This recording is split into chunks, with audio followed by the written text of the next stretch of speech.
तकदीर का खेल। बात बहुत पुरानी है। पुणे शहर में हरिलाल नाम का एक व्यापारी था। इनका कीमती रत्न का कारोबार था। इनका कारोबार दुनिया के कई शहरों में फैला हुआ था। पूरे पुणे शहर में इनका मान और सम्मान था। हरिलाल के दो बेटे थे जिनका नाम अर्जुन और कृष्ण था। अर्जुन को दौलत और रुतबे का बहुत घमंड था, जबकि कृष्ण एक शरीफ और सुलझा हुआ इंसान था।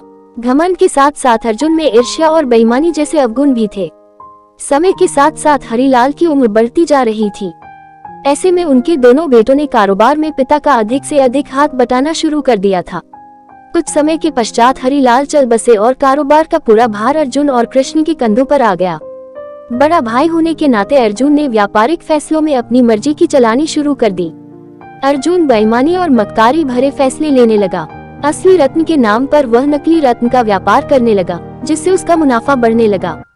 इस मुनाफे से उसका बाकी बचा चरित्र भी काला हो गया। दौलत के घमंड में वो परिवार में पराया जैसा व्यवहार करने लगा।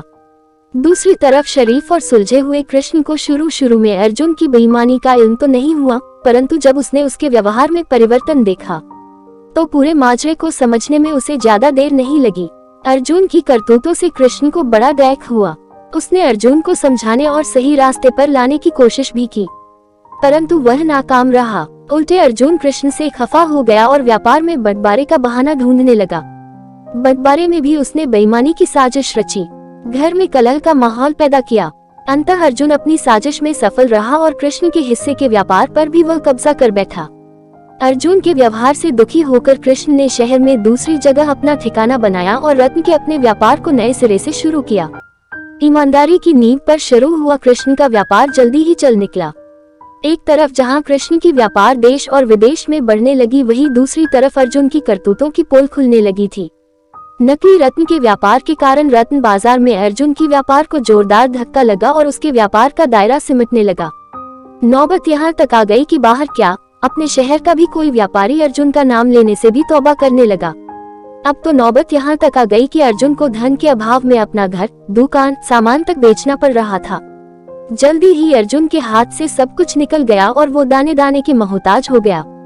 वो परिवार सहित सड़क पर आ गया।